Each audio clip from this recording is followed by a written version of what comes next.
everyone, and welcome back to another episode of SuperCoach Mates. Well, round 17 is done and dusted. A very bizarre round, given that the top two sides on the ladder lost, and two of the bottom four sides won.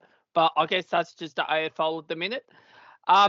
So tonight, I'm joined by Thomas, and we're just going to do a very, very quick review of our teams and how we went, and then I'm going to do my nags at the end. So how are you today, Thomas? Yeah, couldn't be better at the moment. Obviously, just came back from the St Kilda game. Bit of a heart stopper, that one, but pretty impressed how we went, considering the circumstances that we were in, and kind of had no chance of, or came into the game thinking we got no hope and came away with the 4 points. So yeah, definitely happier than the start of the weekend. But how about yourself? Obviously a little bit disappointing how the Pies went on Friday night. But maybe tell the listeners a little bit how you've been going in draft this season. Obviously, as we mentioned last episode or last round review, you've kind of taken a step back from Classic this year. Maybe give listeners a little bit of insight about how you're going with draft and how that's obviously a bit different to Classic. Yeah, so historically I have been a Classic player, but just this year with all uni commitments and work commitments, I've sort of taken a bit of a step away from Classic, and I've gone to draft mode, which is a little bit less intense than Classic mode, in that it's basically you don't have to trade every week, and you basically, there's no salary cap or anything like that, so you can basically pick whoever you want.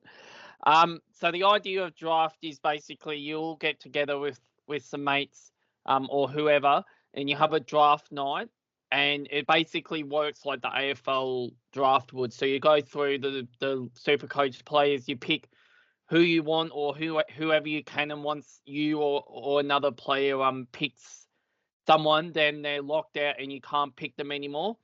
And if you have someone in your side, or there's someone in another side that you want, you have to trade with them for to get that player into your side. So, for example, you might have a player who they want, and there's a player in their side that you want.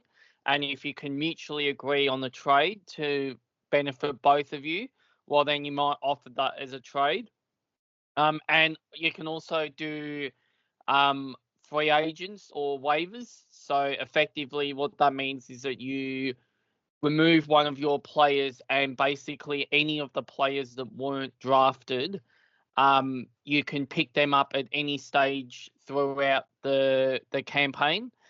And the idea is basically the same as sort of head-to-head in Classic, in that you want to have the highest score at the end of each round. Mm-hmm. But it is structured differently depending on your draft league. So I know, for example, the league that I'm in has got 3, 6, 7. We've got 11 players on the field. Some leagues have less than that. Some leagues actually have a full 30 players on the field, like in Classic mode. So it really just depends on the league. But this season, so we did 2 seasons. So we did one in the first half and we did one in the second half. So the second half of the season, we've only just started, but I'm 2-0, which is a very good start considering I started really slow last in the first half of the season. So just give a quick shout out to some of my better players. So Isaac Heaney, I was lucky enough to draft him. He got 127, but with the news that he may be suspended, he may have to just sit on the bench a week. I don't think I'm going to get rid of him. And Jack Sinclair as well today. Obviously, St Kilda had a big win, which I'm sure Thomas was very happy about. He got 110, which was actually the second highest in my side.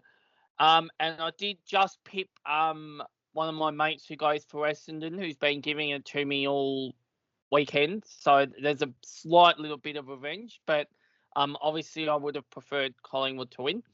And yeah, so that's pretty much how my draft's going at the minute, which is very good.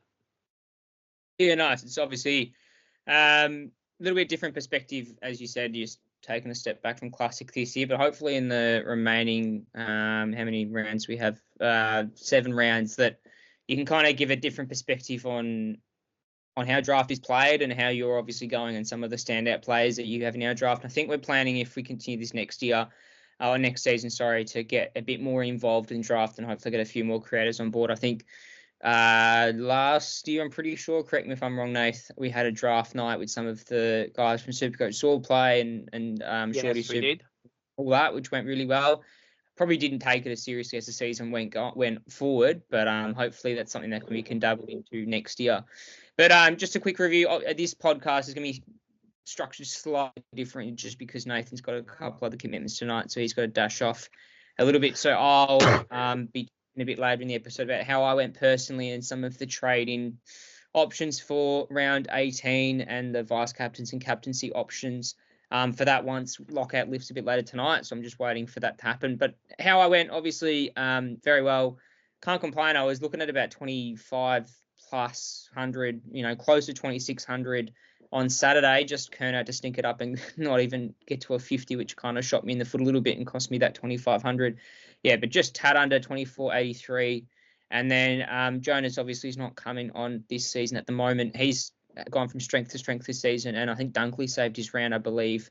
Went huge last round to get him a 2,462. But moving forward to kind of the popular trade outs that we've kind of noticed as the weekends progressed. Two in particular I want to touch base with you, Nathan. I'm not sure if you have any of these in your draft league, and there's a couple others that we'll quickly mention as well that's kind of come out in the last 6 hours when the Sunday matches have been played. First one being Charlie Curnow. So obviously I've got him. A lot of people I know in different group chats, in SuperCoach-based group chats I'm involved in, have him as well and have traded him in as of late. So it's really stung owners having two shitty scores back-to-back. That 33 was pretty much saved by a pretty good last quarter, which kind of saved him from even getting double digits. 54 the week before and got that 118 against Geelong, but obviously kicked the 5 goals to get there. What are your thoughts, Nathan, on, first of all, is it worth trading him out of being a key forward, or do you think there is some merit in holding him, considering his price is pretty much bottomed out to some degree? As it says on screen there, he's got Dogs, North and Port coming up. There was some concern about his ankle coming into that game against GWS. They were saying that he had a tweak of the ankle but was okay. Definitely from the eye test didn't look right at all. He was kind of meandering around and kind of the ball just fell into his lap when it came to him. But what are your thoughts on Curnow? First of all, is it worth trading him with the run that he's potentially got up that's quite good for him? Or do you think you cut your losses now? You've got the 118 that you got lucky, and then the rest of it, just don't worry about it and move on. What are your thoughts on Curnow in particular? Yeah, so obviously both of these guys are interesting. I'm just looking now. So Curnow is Curnow's the 11th ranked forward this year by average. So, I mean, he's the 9th ranked overall forward if you do total points. So, I feel like I'd only be moving him on if you don't have someone that's in the top 6 already. Mm-hmm.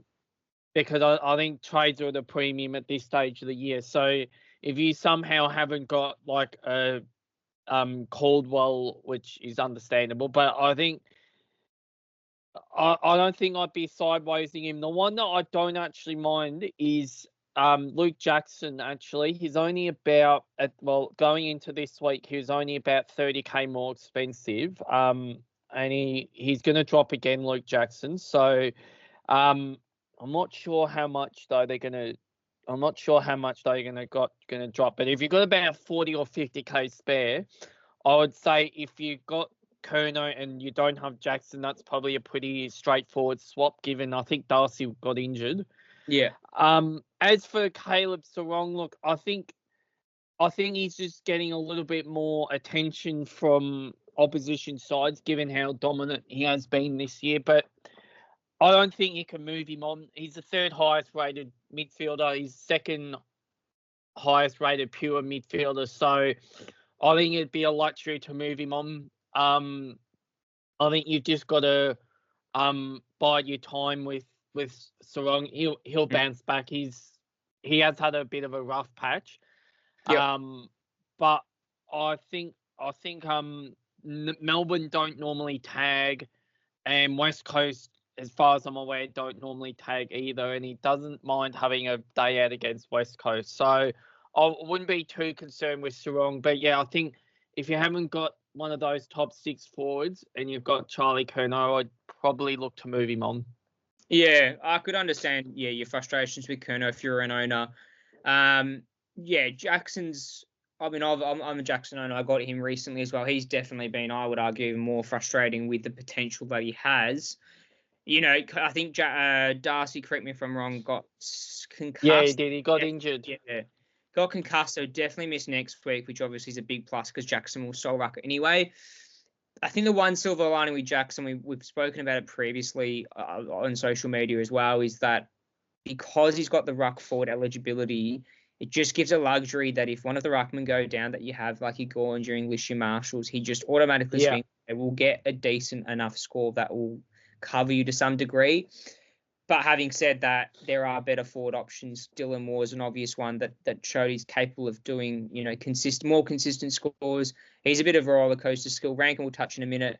But I think Jackson's not a bad one if you want to just pivot sideways. I think Caldwell's getting a bit pricey. Caldwell's another one. If you've got a fair bit of money, I think he's one that's a very obvious move towards if you can. But that's a big jump up with how... you need 100K for Caldwell now. It's pretty much 2 trades. With regards to Sarong, he's definitely a frustrating. I think it was Tim Michelle that posted on Twitter earlier today that I think Sarong's pretty much... I think he said it was... I'm pretty sure it was him, but I think he said something along the lines of after his massive start to the season, he's averaged just under 100 for a consistent 10-week block. So he's definitely showed that he's a tag concern. He relies so much on disposals and disposal efficiency when both of those don't really go to plan. His scoring suffers heavily. Having said that, he's got the Hawks, D's, West Coast next 3, so very favourable draw coming up with regards to potential points on field. I think there's no point getting rid of him. You surely have other issues going on. And just a quick one before we move on with regards to Curnow. I did mention to some other people that I've been having a chat with regards to Curnow, he's got the Dogs, North and Port coming up. As long as there's no injury concerns that pop up with him this week, I think it's worth holding him as well. Definitely worth holding if you got a 7th premium they can kind of loop with, because the Dogs, Georgiades, I think, kicked 5 on him this weekend. Then he's got North, who's not the best defensively, and then Port, who we know have their own defensive issues. And Curnow's gunning for a Coleman medal. So I think there's merit in holding him. But as Nathan said, if you can pivot towards someone else this week, this probably is the week to do it before he starts to drop in cash. I think with Curnow as well, I think his recent record against the Bulldogs is very good. Yeah. As well. And I don't know what's going on with Liam Jones, but if he's not back, I would almost reverse what I said earlier and keep him. But yeah, as I said, I think I personally would move him on. Yeah. But again, he might be a wait and see. If the Liam Jones isn't back and he doesn't appear to have any injury, I'd probably be inclined to keep him. But if you want to cut your losses and you've got a good 7th forward, I mean, that's of course assuming you don't have a 7th forward on the bench. If you've got a 7th forward on the bench, like you've still got Zach Fisher, who's still flying. I know he didn't play on the weekend, but I think that's just an easy swap off. Yeah.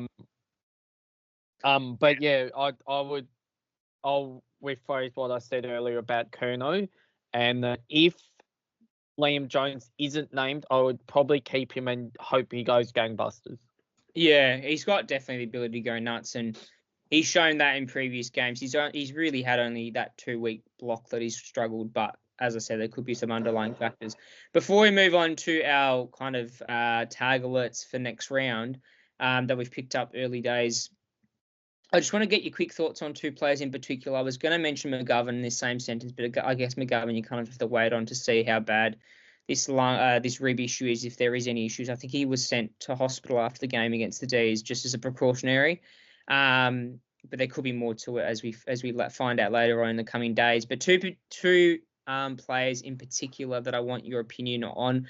First one being Rankin. I believe it was a high bump that caused some concern that he was apparent. I didn't watch the game because I was at the St Kilda game, obviously, but they were saying that he could be out for multiple weeks. It was a bit late on the start. And I think he was concussed Starcevic as well. So that could be problems big time. And I know a lot of people brought him in at a heightened price, about 580. We did warn you guys, obviously, last episode that there is kind of merit in waiting that extra week because he had that high break even against a tough Brisbane outfit. And the other one being Heaney, obviously, at the game. I didn't realise what had happened until seeing it on social media, that he actually bumped or hit, I think it was Dougal Howard high, and then got a free run at the mark. As I said, you've got your own opinion. I've got my own opinion on it, whether or not that deserves a week or not. I'm assuming you're going to say hold and have forward cover. But what are your thoughts on those two in particular, being popular, obviously, options on Classic? Well, these are the exact reasons why having bench cover is so vital at this stage of the year. And having DPP players is so vital at this stage of the year. Because these things unfortunately do bob up from time to time. I think Heaney might be safe just because of the fact that he is in Brownlow contention, and I know that it shouldn't come into consideration, but the fact that he's probably the favourite or the second favourite for the Brownlow, I have no doubt will weigh heavily on what the AFL decide to do with him. My personal thought is it's probably borderline. He probably deserves a week for pure stupidity. I don't know why he did that in the first place. Yeah. But I would hate to see someone not be eligible for the Brownlow because of that, essentially. As for Rankin, yeah, I think Rankin's in a lot more trouble than Heaney. The fact that it was off the ball, he got concussed. Hit him in the head. So I think Rankin's probably going to be out for, I don't know, I wouldn't be surprised if that was a 3+ week outcome just because he was concussed, which is obviously unfortunate. But that's sort of the stance the AFL are taking at the minute. So, yeah, I think, correct me if I'm wrong, I believe there might be a few DPP changes at lockout this week or next week. I think it's round 18. Yeah, it's either end of this round when lockout lifts, moving into round 8. It could be just after round 18, but I guess we'll find out. So I would almost be inclined to say if Rankin becomes midfield eligible and you've got bench cover in both your midfield and your forward line, it might just be worth flicking one of them into the midfield and just getting whoever's in the midfield and putting them in your forward line and just playing with the bench cover for the week or so with Rankin. Again, the only exception to that is obviously if you haven't got one of the 6 top forwards and you've still got trades left, you basically, I think he'd probably just about be the highest priced forward outside of Heaney at the minute. I would say Rankin. Mm-hmm. Oh no, and Zorko. So basically, if you somehow haven't got Flanders or Heaney or Zorko yet, you can basically get any other forward with Rankin. So if you decide to trade Rankin out. So yeah, I think if you've got Heaney, probably just wear it. If you've got Rankin and he's gone for probably 1 week, I'd probably be inclined to hold. Anything more than that, and you probably got to look at trading him if you can. Yeah, no, 100% agree. I guess my 2 cents on Heaney, I only saw the replay of the footage after the game. It was a pretty dog act, and I could understand why the Saints fans at the ground were pretty feral with the decision of the umpire not actually seeing that he'd been hit.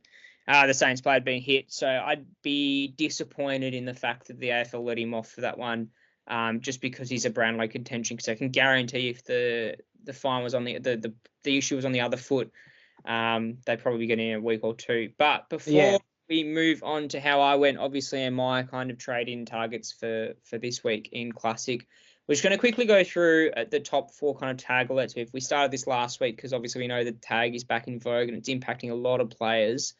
What are your thoughts on these? For obviously, Windhager's a bit of asterisk here. Unfortunately, his hamstring in the third quarter against the Swans this afternoon, so it means he's going to probably miss 3 to 4 weeks at least.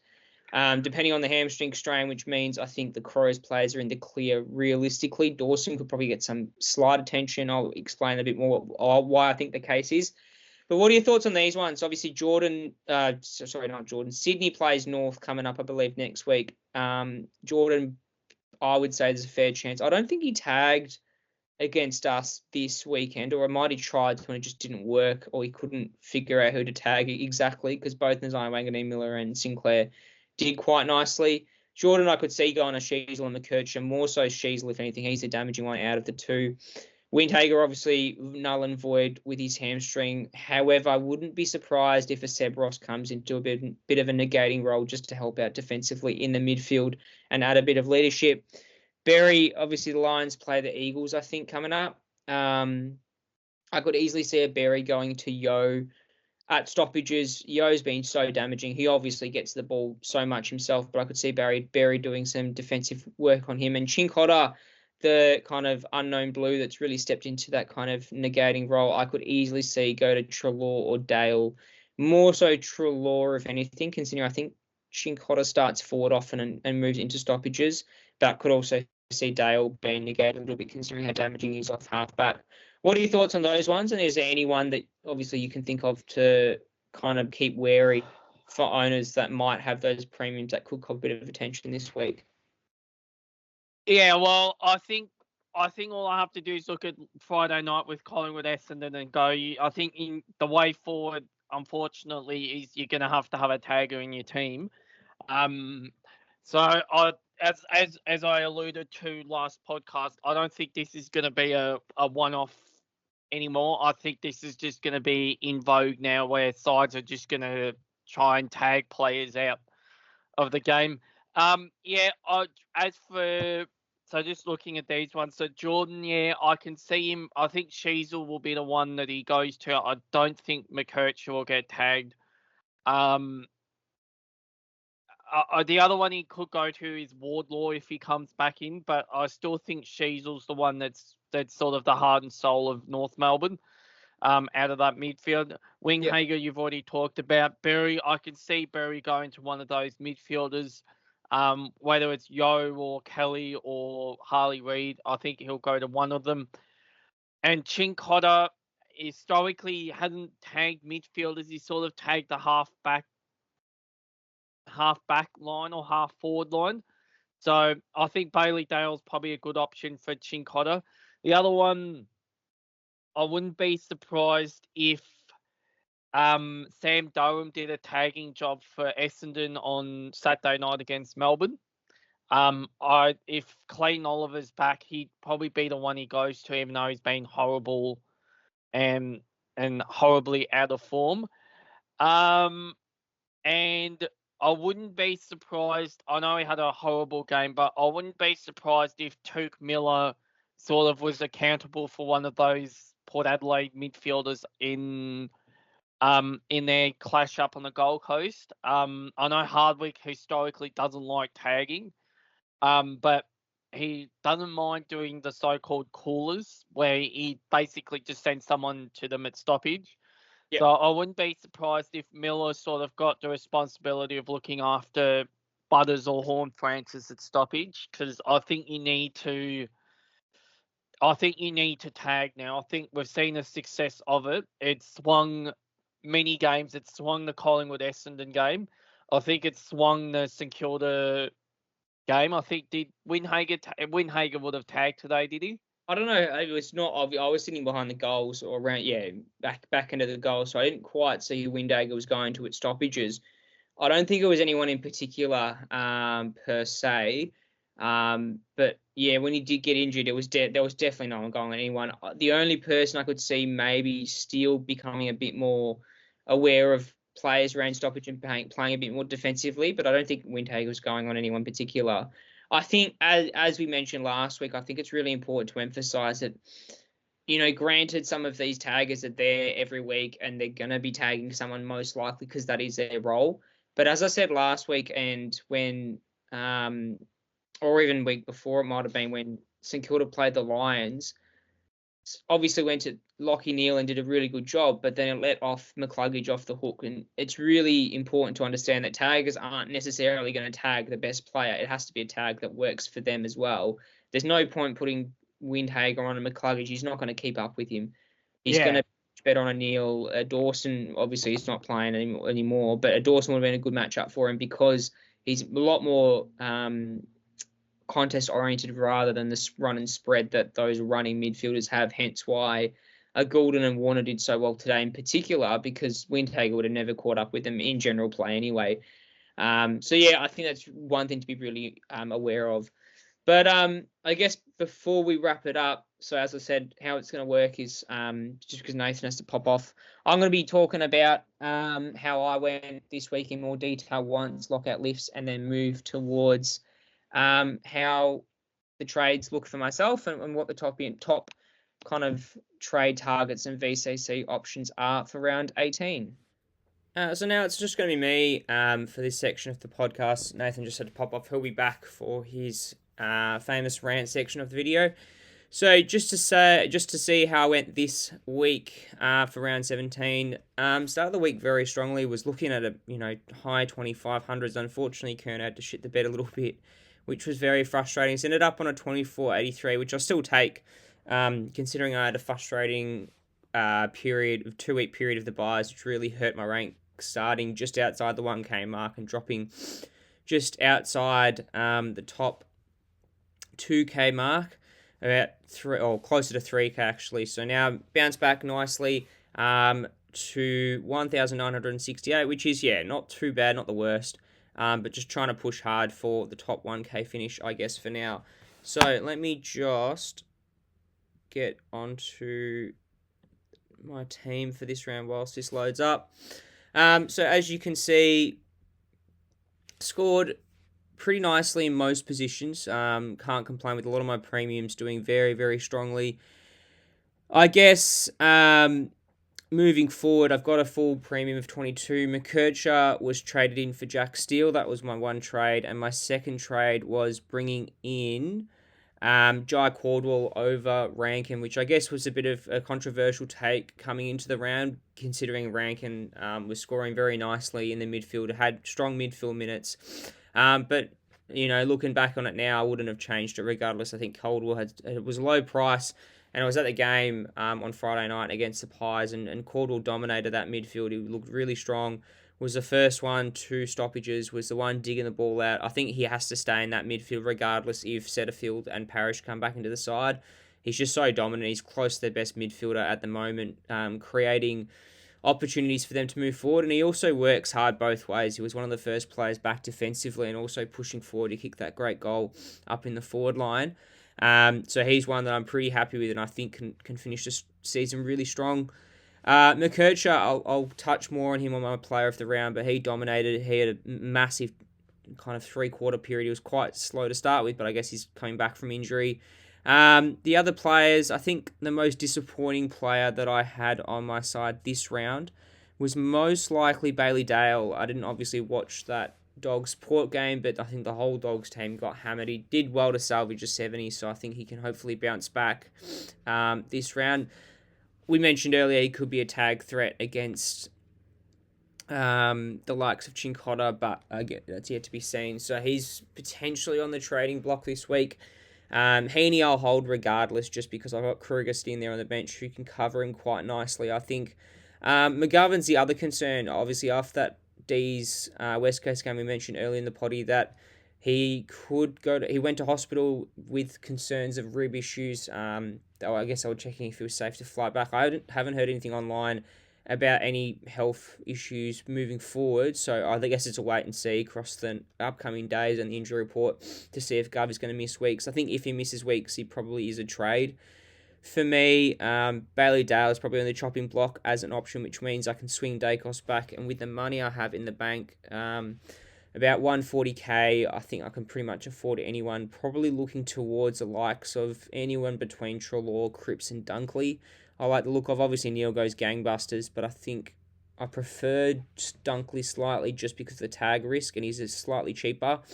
The other option I was thinking of was Culling, Dowling, Kruger or Clark short, but I've just looked at their break-evens. Kruger and Dowling got a ton of money to make. They're in the negatives, and Clark has got a break-even about 35. So I think the lesson I've learnt this year in particular is that you've just got to hold fat with your with your rookies until they max out. I've probably lost myself a couple easy trades with the likes of Comben, even Dempsey. I brought in late and I culled him a bit earlier. They're now both in the 400k mark, so you could trade into anyone right now.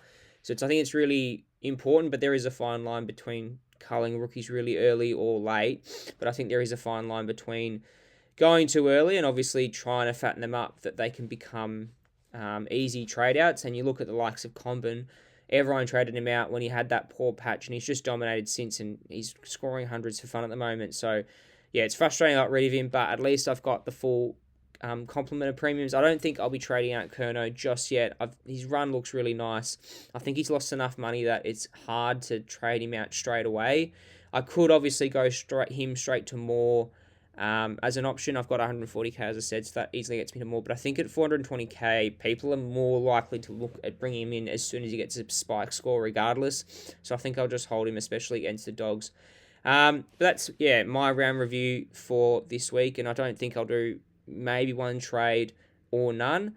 But let's move on to my best play of the round and the top trading targets for round 18.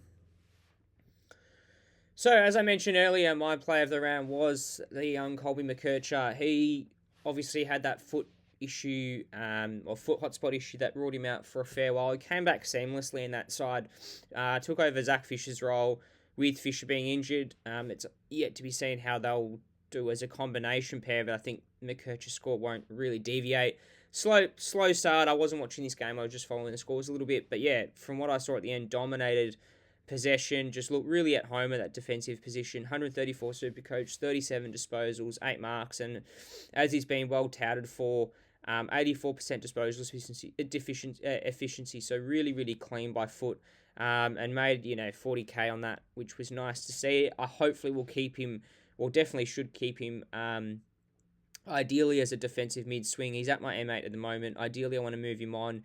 If I can facilitate the trades, I probably have to be smart with who I bring in this week to kind of get enough cash that I can go with my final 2 trades, 1 up, 1 down, with regards to Clark and any one of Daly and Kruger. Hopefully that works out for me, and that means I've got him as defensive mid swing and another mid premium. But yeah, I think it's probably one more week you can potentially bring him in, but above 400k it's tough, especially with some other options. But if you're looking for a D7 M9, I think he's a perfect one. Rosie, we'll mention later on in our top 3 trading options. He's an option as well, just sub 500, but I think McKercher, still early 400k, probably the last week before he gets a little bit out of reach. But moving forward to our segment of sideways premiums, a lot of people have underperforming premiums. The likes of Steele probably didn't go. He did better, but he didn't go as well as he normally has. You got Nick Martin still not turning up. You got Baylor Dale, as I mentioned before. There's a fair few options there that you can get rid of. 2 in particular we really like this week are midfield oriented in the likes of Treloar and Cripps. 2 absolute midfield bulls and contested beasts. Treloar at 571k. Break even of 142, so you could probably wait another week on him. He's going to drop to about 550. Could potentially, as I said, get the Chincotta tag if they decide to go that way. But the one big benefit about him is, bar injury aside, and obviously the Bevo factor, he only has 5 scores sub 100, 4 of them being in the 90s and one in that 50s. Had a bit of a stinker that day. He just racks up the pill for fun. And they like to get the ball in his hands for that run and carry. Very Crisp-esque in the fact that he pushes hard forward and likes to run through. Obviously, those hammies are a bit of a concern, but yeah, he racks up 30 disposals like it's nothing, and he's starting to put together games where he's getting the disposal efficiency up and his contested possession up, which is really beneficial for his scoring. Cripps, on the other hand, obviously on Brownlow in 2022, got the break even of 42. This is probably the last week you could get him if you want him. He's close to his Brownlow best, I'd say, just contested animal, untaggable really. If a tag comes his way, I think he just dominates 3 tackles and contested possessions. It's back-to-back 140s against a tough GWS side with the likes of Tom Green and Canelio in there. Current average is 110, so he's very close to that best kind of way he's been going. Obviously, Blues didn't do well against GWS on the weekend, so we'll be looking for a very strong bounce back against the Dogs, who don't traditionally tag as well. You just have to look at the likes of Butters and Rosie absolutely popping off. They don't just have the cattle to put a tag on. I know that they've put in Gallagher in previous weeks, and that just doesn't work at all. And their midfield of the likes of Libba, Bontempelli, Treloar, Richards, maybe Richards or Libba try and nullify him a little bit, but it's just so hard to nullify Cripps. As I said, probably the cons with this trade-in, potential to throw in the odd average game. Like, he's probably less likely to keep that 90s floor and have a couple 70s and 60s thrown in there, especially if the Blues aren't clicking. And he's just body breakdown. As the season wears on, just the way he plays, his body starts to break down quite quickly. But moving forward to our top 3 trading targets for round 18, we've tried to get a few uniques in there with the likes of Cripps and the last one, which I'll talk about in a minute. But Connor Rosie had a huge game against the Dogs. Obviously, they dominated from start to finish. He's still sub 500k, so if you told me at the start of the year that Rosie you could pick up for sub 500, you'd be laughing. Has a break even of 14, so I guess with the caliber of other midfielders in that top 6 to 8 bracket, probably the last week you could grab him. You could still probably grab him at early 500, but I'd be more comfortable paying sub 500. The big plus, he's got the Suns, Tigers, and Blues. So the Blues will be a tough fixture, but easily that tag could go to Butters. He's one that has just gone strength to strength 3 tons now in a row against his oppositions. I probably have to look at the footage to see how he's been going with regards to mid-forward split. But as you could see there against the Dogs, he just has a huge ceiling ability. The next one, we've talked about Paddy Cripps as well. You know, sub 600k for a guy who just is a contested animal. He's got a tough-ish run. Crows, Eagles should score quite nicely. Swans, I wouldn't be surprised if Rowbottom goes straight to him. Sam De Koning's an interesting one at 417.4k, has a break-even of 51, plays in the defensive line, but as a sole ruckman at the moment. Obviously, I don't know whether... Conway, I believe, is injured, and Stanley, I just don't think is the way forward for them. De Koning is in the ilk of his brother in the fact that they're really trusting him in the ruck line. And if he can continue doing so, he's going to score pretty nicely. I probably wouldn't pay above 450 for him until you see 3 to 4 weeks of solid data. I know Tom Stewart's about 460-ish K, so you could probably pivot another 50k if you can, and it'd be probably a safer option, but even Stewart hasn't been setting the world on fire. De Koning would be, if you're outside that top 1k and really trying to push for uniques, he could be a fun one just to watch, because I know how talented the De Koning brothers are. The next 3, he's got a really good ruck run in regards to the Pies and Dogs, who don't traditionally win many tap-outs. A tough one against Tristan Sherry, but yeah, De Koning's work around the ground is what sets him apart from others. The honourable mentions, I think Cordwell is the way to go if you're looking for a forward. Dylan Moore as well has showed he can put back-to-back hundreds. He's obviously a little bit more of a roller coaster, but the Hawks have a very easy midfield run on the way home. Cordwell, I think, just as I said, has to stay in that midfield for them to really push for finals. He's changed the dynamic with his two-way running, and his contested work is immense. Dylan Humphreys, I think from the Cats, 117k defensive mid. If you're looking for a downgrade this week, I think he's almost a must-have. Not necessarily overall, but with regards to that downgrade space, provides that defensive flexibility. Obviously, you save another 17k if you go like the likes of the Essendon Sard bloke who's injured, who has that defensive mid capability, but he's on field. He's scoring quite nicely, scored a ton, scored about 69 or something, 66 I think it was this week. So, he's scoring quite nicely, has quite a friendly role. So I think if you are looking for a rookie, I think he is your man. I might be actually looking, if I'm potentially still going the one trade this week, could use another one just to get Humphreys before his price rise and have him as that defensive mid-swing, and then look towards upgrading elsewhere. But moving forward to the last slide before we call it a day, and move on to Nathan's rant. Top 3 VC and C captaincies. This is a tough one, actually, I found. There's a couple standard options, as we mentioned here, but I think a lot of the fixtures are quite even. Let me pull it up really quickly. So, yeah, kicking it off on Friday night, Geelong versus the Pies. This is a must-win game for both, especially Geelong bouncing back strongly. I think the number one option there is Nick Dacos. He's got a point to prove. I've got Merritt there written accidentally, but yeah, that's meant to say Dacos. Yeah, Nick Dacos just loves the G. Was obviously a little bit quiet. They did put a lot of work into him around stoppages in regards to Durham kind of following him around. I wouldn't be surprised if Mark O'Connor specifically comes back for this game. I know he was omitted last week, but yeah, I wouldn't be surprised at all if Dacos gets a bit of attention. But I think he's an option if you want to seal him potentially. Merritt on the Saturday night just screams captaincy. Dominate against the Pies. D's don't really tag at all. Yo still scored okay on the weekend, considering they got absolutely pumped, and I think Merritt has a real potential to go nuts against the D's in a weakened midfield. Josh Dunkley on the Sunday looks like a really nice option against West Coast. Has history against them. Obviously, I don't think was injured. I'm pretty sure injured or suspended. I have a feeling he was injured last season, so didn't actually play against him in that fixture. Hasn't played him yet this year, but the Lions midfield have really stepped up since their disappointing start to the season, and they've got a really big point to prove if they want to make top 4 credentials even or solidify their spot in the top 8. I think Dunkley's the way to go there. You could obviously go to Neil. Wouldn't be surprised if Yo tries to negate Neil at stoppages if Duggan just gets thrown in there. Neil's the number one, obviously, tag concern there. So I think Dunkley, he's the one out of the 3 midfielders in regards to Ashcroft, Neil, Berry, all those midfielders, just McCluggage as well thrown in there, that just really pops off when there is attention given to opposition midfielders. But that's the VCNC captaincies this week, and that's kind of how my round went. And we'll move on to Nathan's Nags.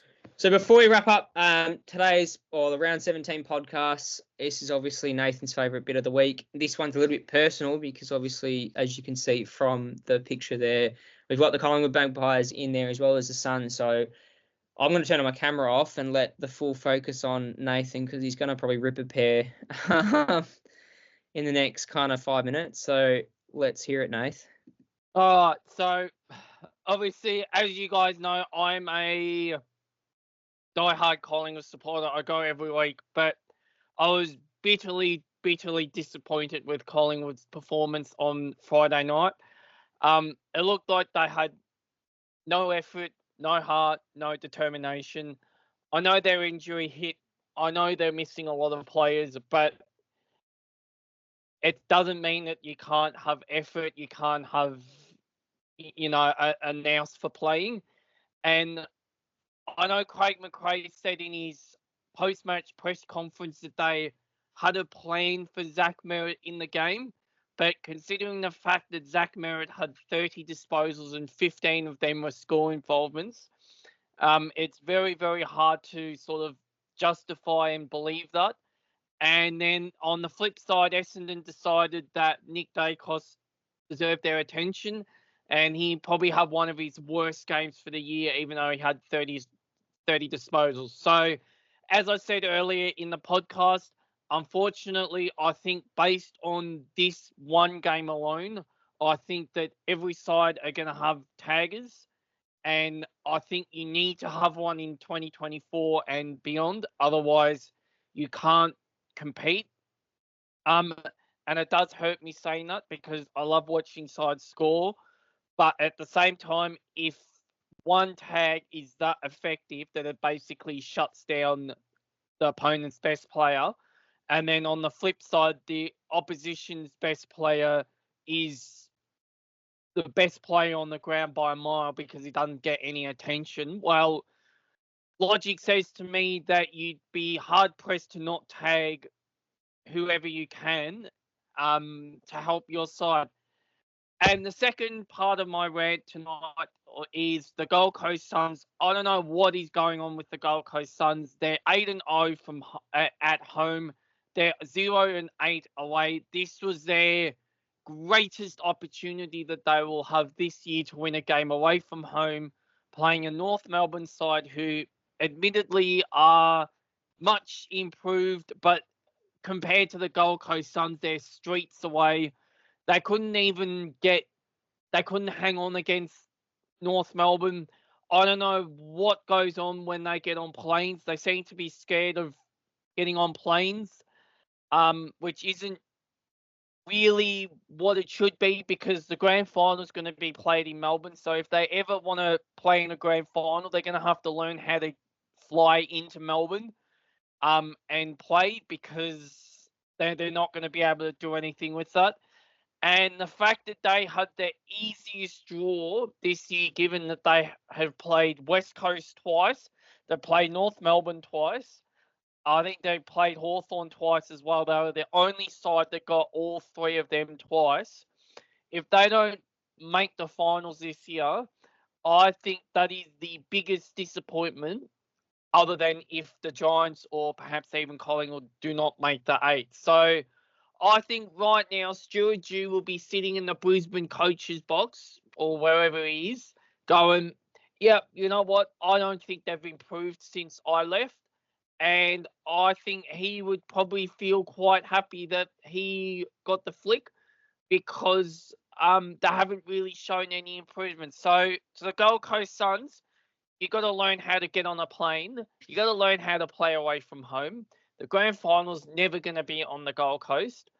And as Brisbane showed last year, you can win as many games as you want on your home ground. But ultimately, if your game plan cannot be played away from your home ground, then it's a false game plan and it needs to be changed. So that is my rant for the week. Yeah, well said, Nath. I think as the season progresses, and the pointy end of the season, as we saw, like a lot of, basically all teams at their best can beat anyone on any given day, it seems like, especially with how this week went in particular. I can see you blowing a few fuses left, right, centre as soon as the competition gets tighter and tighter, as spots for the top 8 heat up in the last kind of month or two. But that's all we have for today. Hopefully it's a little bit shorter than usual. Looking forward to the week ahead. Hopefully me and Nath will be back on Thursday night as we were last week, just because we had a little bit more time on our hands. That'll probably be the final stream of the year. As we said, these were kind of one-off streams because we had that bit of extra time up our sleeve. We'll be going through the same kind of team discussion, team news, our kind of thoughts on each of the games.